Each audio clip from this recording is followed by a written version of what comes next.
Okay, yeah. So what is it going to take to win this bill?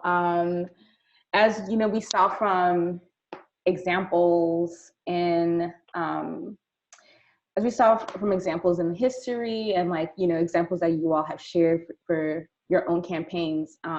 It takes time, and we want to be really strategic and understand how this bill is going to be moving in Washington, D.C., like moving politically, and also like what we can do to continue building power, as this is going on. So the first thing we're going to talk about is just how, if you can go to the next slide,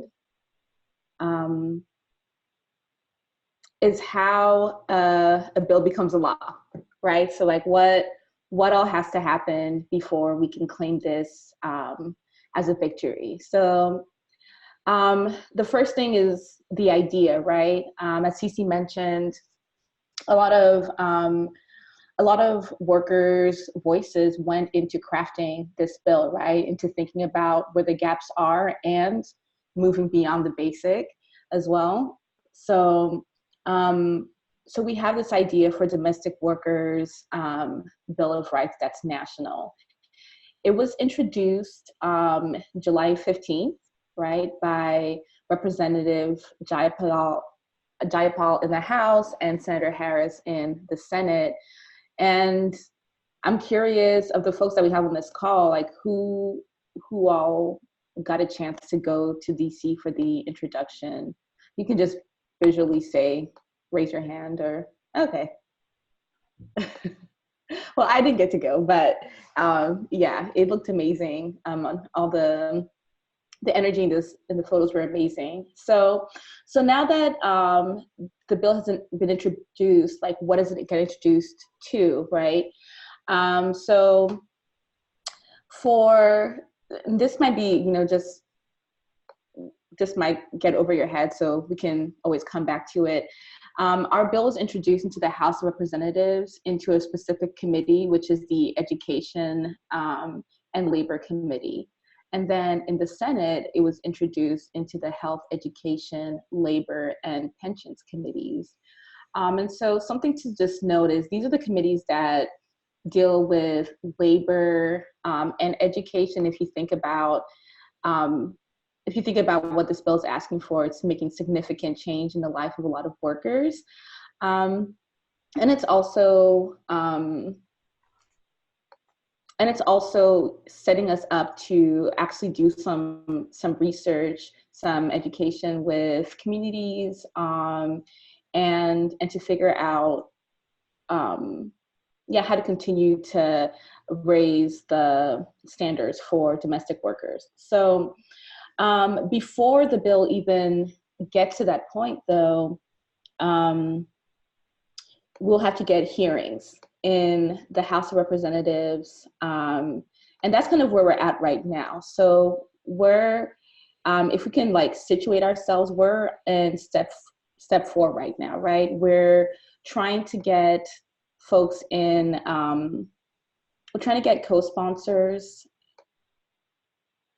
in the House of Representatives to, in order to get a hearing. So yeah, so the next step is to get a hearing scheduled, and we would need 150 co-sponsors in the House. All right, so this bill would be specifically for the House of Representatives, and that's what we're hoping to put all of our energy behind.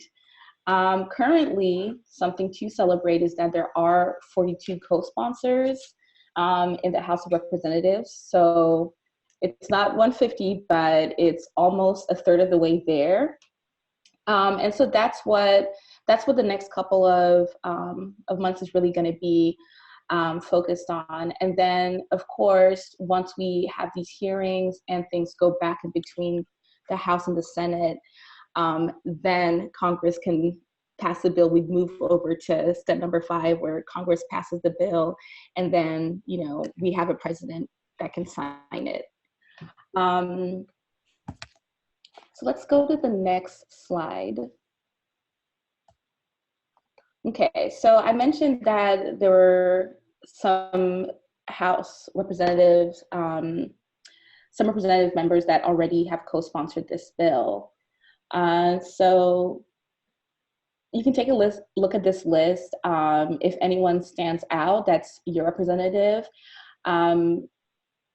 That's great. And also, we want to reach as many folks in the House as possible and get this hearing set. So for now, our big focus is to get at least 108 more co-sponsors in the House, and that's where we really need everyone in the alliance to come together to push that forward. So, for instance, if you're looking at this list right now and you're seeing that one of your representatives has already co-sponsored the bill, right? It doesn't quite put you off the hook. It just it means that we're still gonna be talking to them about the bill, right? Because we want them to really understand what this is, understand the impact that this is going to have for domestic workers in their districts, and to also be influencers with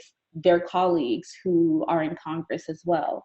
So we don't just need them to be co-sponsors for these bills. We really are looking to push representatives to be champions of this bill, right? So that it has a chance of getting a really strong hearing and flying out there and being passed.